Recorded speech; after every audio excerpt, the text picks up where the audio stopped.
And I'm not immune to feeling like shit if someone says something shitty to me, right?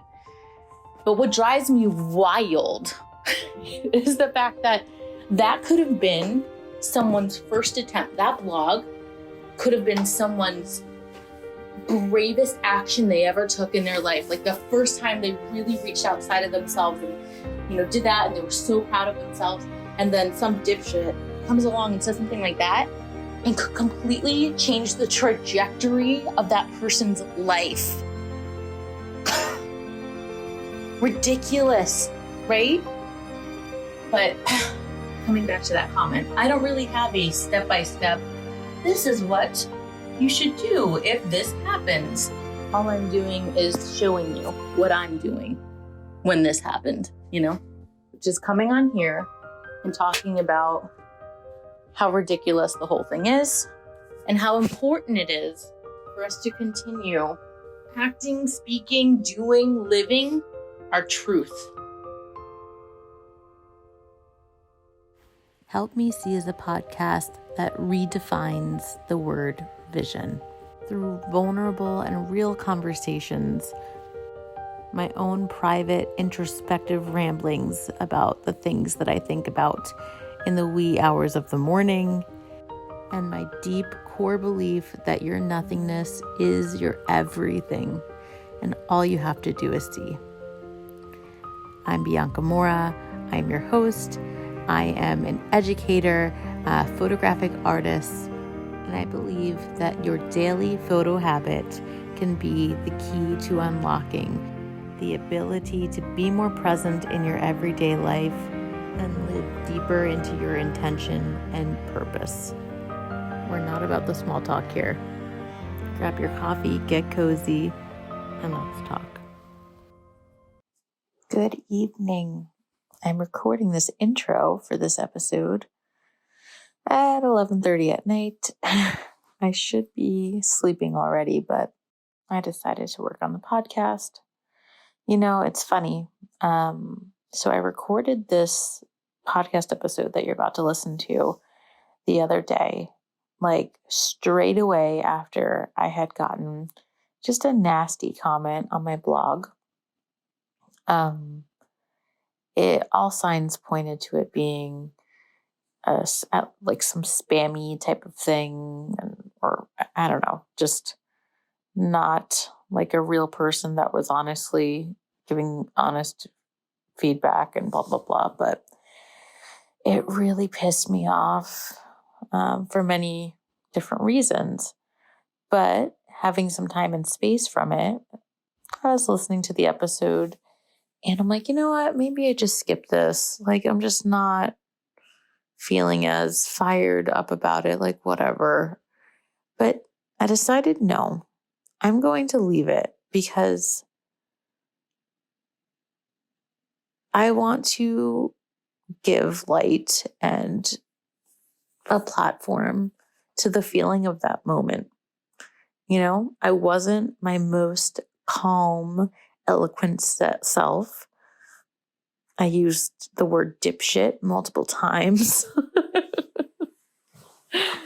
But what's most important to me in sharing this episode is the thought that comes to mind when I think about how, although I put out, many different things and, you're kind of assume that you're bound to get negative feedback at some point.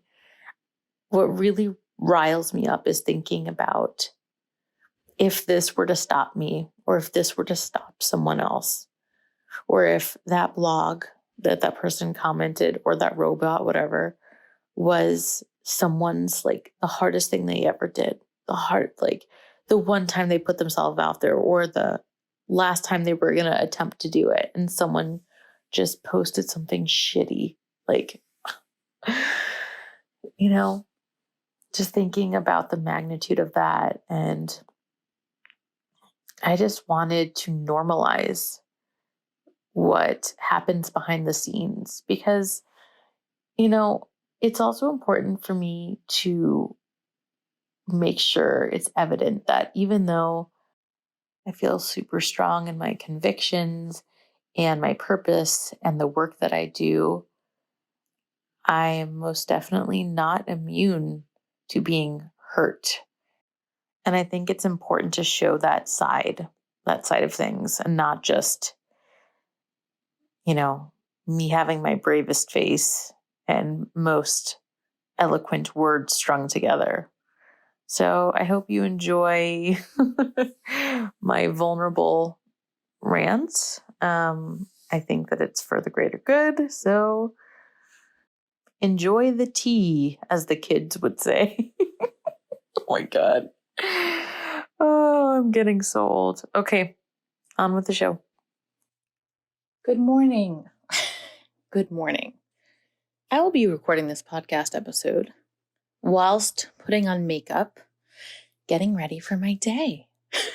Because the fire has been ignited and now is the time. So you might hear some sounds of eyeliner, pencils being dropped and what have you, but this is how it has to come. So I am getting ready to go. I am booked at a studio, so I'm working some e-com this week, and I am in Atlanta. So I was checking my email before I started getting ready, and I had a handful of notifications of comments on my blog on my website that I don't really talk about much because it's few and far between that I update it. But now I'm wondering if I should start prioritizing that, because I feel even more inclined to write after this situation. So there was a comment, and I really do believe it was just spam, because the same comment was on like 3 different blogs. And it reads, this particular one was my blog post on I really miss my dog, what I wrote after my dog died. The comment says, next time I read a blog, I hope that it doesn't disappoint me as much as this particular one. I mean, yes, it was my choice to read through, but I really thought you would have something helpful to say. All I hear is a bunch of crying about something that you can fix if you are not too busy seeking attention.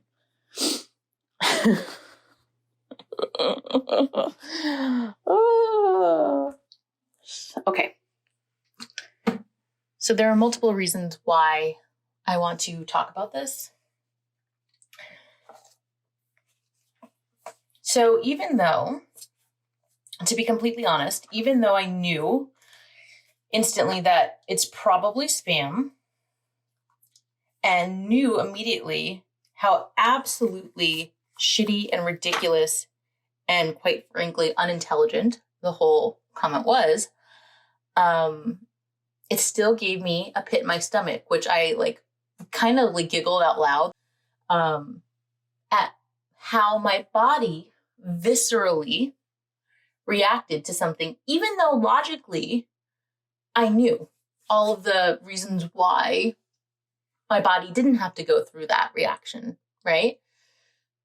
So I did. I'm not immune. I'm a human being. Of course I had this feeling of this second of shame and, oh, I sound whiny and it's not helpful for a split second, even though I knew that 1, the comment was spammy, 2, obviously I have a right to say whatever the hell I want to say, and 3, just sharing your honest experience and emotions around something and expressing something that you feel compelled to express is helpful in and of itself. You don't need to be writing a bulleted list of action steps for someone. All people need is to feel like they're not on this planet a freaking alone. Okay. Okay. So what else here? I want to talk about how you can do something.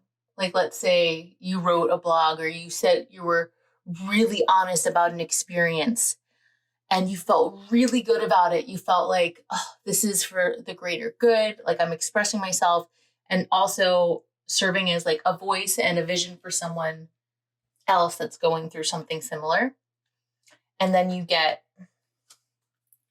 feedback, whether it's like subliminal and just like undertones of judgment, or something blatant like the comment I just read. How easily do you immediately shrink, right? Like what I said, I immediately felt this in my stomach, like almost like a stomach cramp of like, oh, even though this person or this robot, whatever, I don't care, came to my website, read a completely intimate and, whatever blog post, and decided to say that. I mean, there's just so much wrong with it. But this is how react. Now, if I were to take that and then completely crawl into a hole, and it strikes me and triggers me in a way where I stop creating content, where I stop doing the work that I'm doing, where I shrink and feel ashamed of myself, like, who does that help?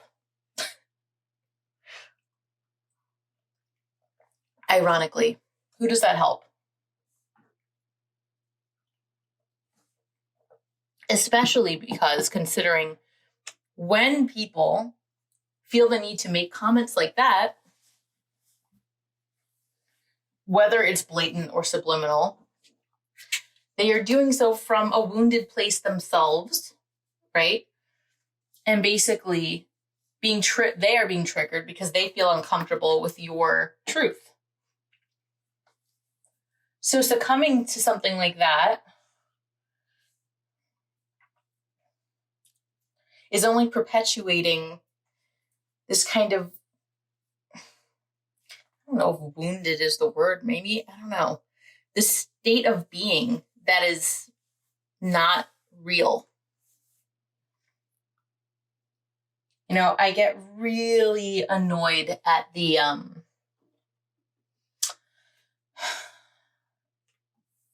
at how prevalent the feeling is, no matter how long I do this, no matter how long I record podcast episodes of my truth, of me, just word vomiting stuff that I would write in a diary. It's so insane how the feeling of tension around, I hope I'm not looked at as ungrateful or negative for speaking this truth, because there are people so much, worse off and blah, blah, blah, XYZ, the whole thing. How it comes up like every time. But this is how healing works. Like, we cannot deny and scold our own feelings and what we're going through in this life because we're looking around at what other people might think and what other people are going through.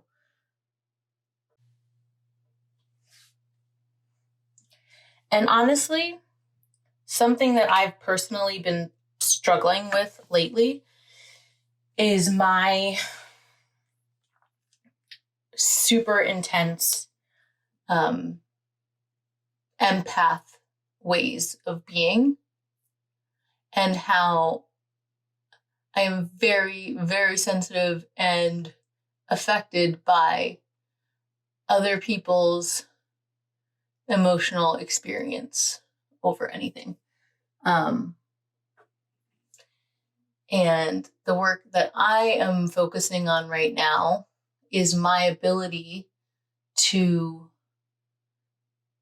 still feel compassion and support others while not taking on their feelings and their experiences, and kind of undoing my own experiences and overriding them with someone else's, because mine are just as valid. This can look like feeling a certain way about something, and then someone has a different reaction than you. And then all of a sudden, your good feelings or whatever it was feels wrong. And now you're looking at it in a completely different way because of someone else.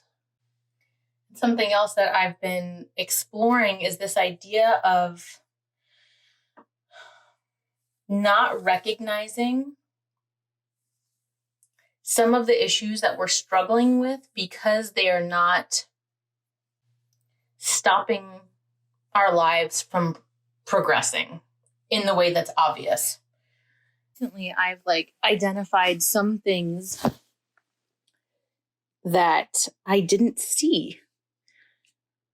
Like categorizing what I was just talking about as codependency. Like, I've heard the word a million times.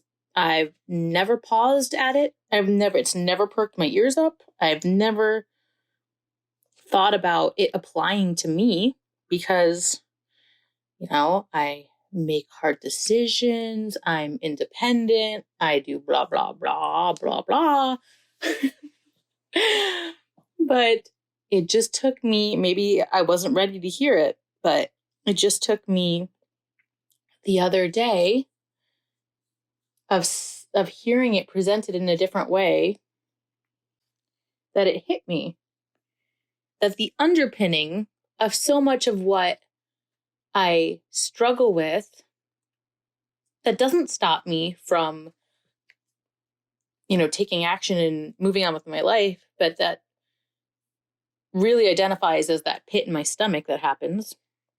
That is codependent tendencies, emotional codependence, energetic codependence. And it's so insidious in the way that I just didn't see it. And I look for stuff like this. I look and I didn't see it. But maybe we only see things when we're meant to or when it's safe for us to. I probably just didn't see it because I wasn't ready to deal with it. But I mean, when you're confronted with something that's uncomfortable with yourself, I think it's really important to be gentle because immediately I thought to myself, am I a fucking idiot? When the doors opened and I was like, wait a minute. And then I could see in all of the ways, from me being, in kindergarten to now, all of the ways in where I see evidence of codependency and, this feeling of unless I surpass expectations and, go above and beyond what's expected, I'm disappointing people and I'm not okay. But that's not helpful. It is not helpful. I'm not an idiot for not having seen it. It's simply this factual experience of understanding why people say I was living asleep and people are sleepwalking through life. Because there's a veil over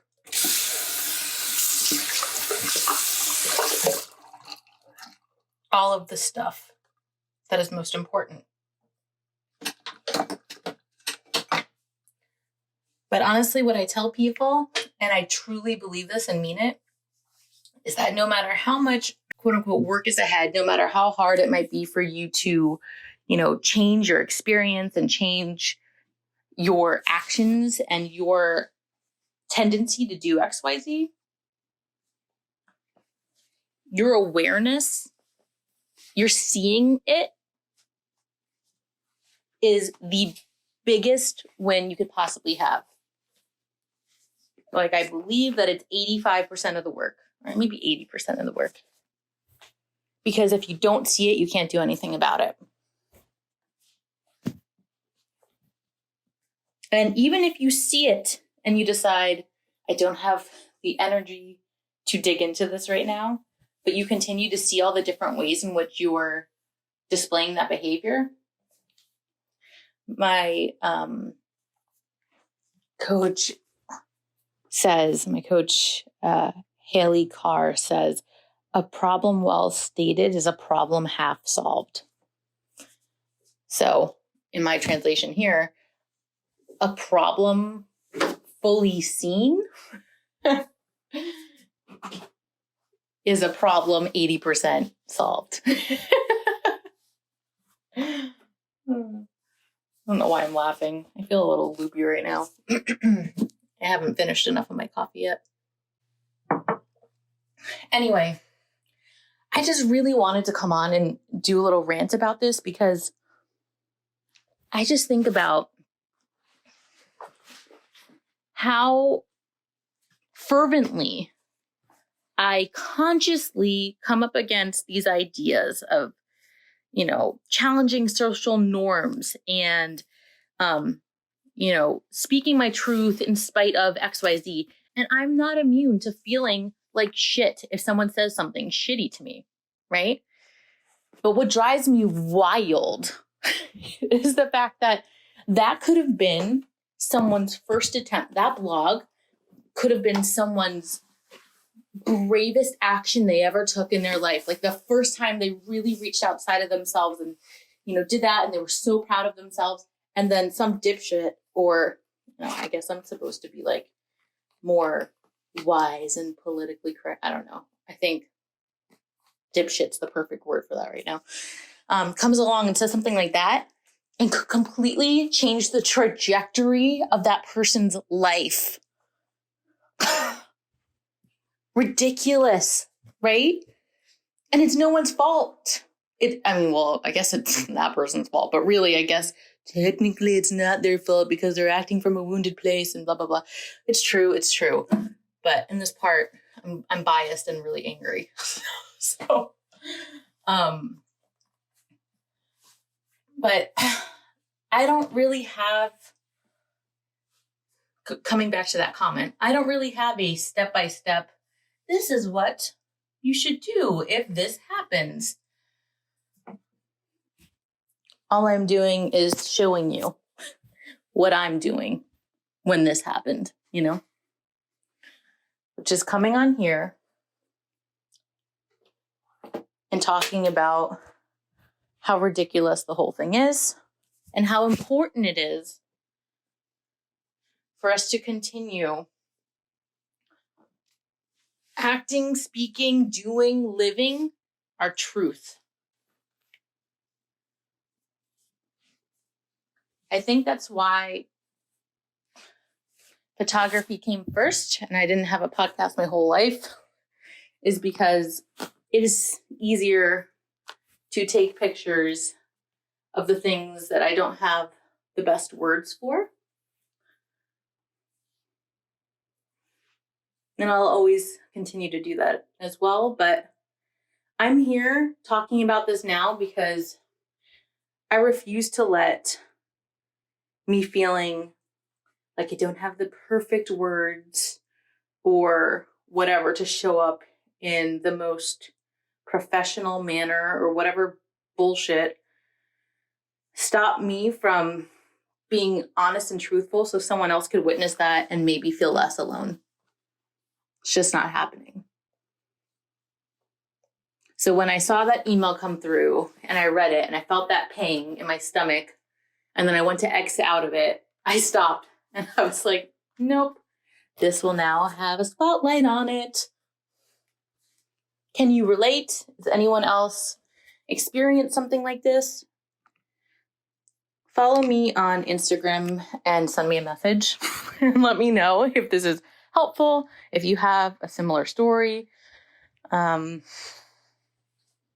you want to talk about. I would love to hear about it.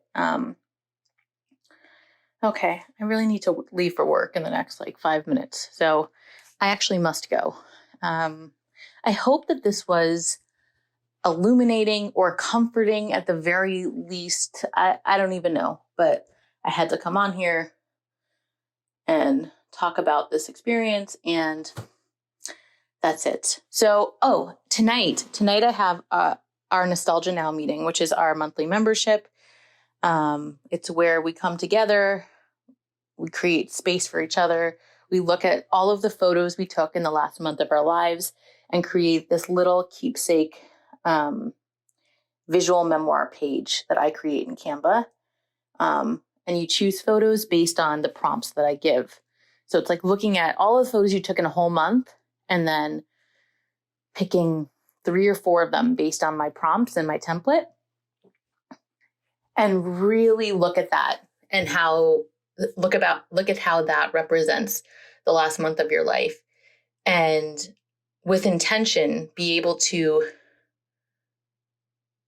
really honor and recognize that and decide what you want to take into your next month moving forward. And then we have our kind of adult show and tell share, where we talk about each photo we chose and our experience in the last month, looking through the lens of what that month's intention was. This month's intention was, what is your question? With the way you live your life, with the work that you do in this world, what question are you efforting to answer? What question are you exploring? I'd say one of mine is, what makes it worth it? In the biggest sense. What in our lives are we doing that makes it count, big and small? All right, that's my spiel. I have to go. If you're interested in that, go check out, it's linked in my bio and probably in the show notes, where you can also find a bunch of free goodies and education and all that good stuff. Also, if you enjoyed this podcast, go ahead and give it a review, because apparently that helps more people see it and become aware of it. So that would be lovely. All right, I'll let you go. Have a beautiful day.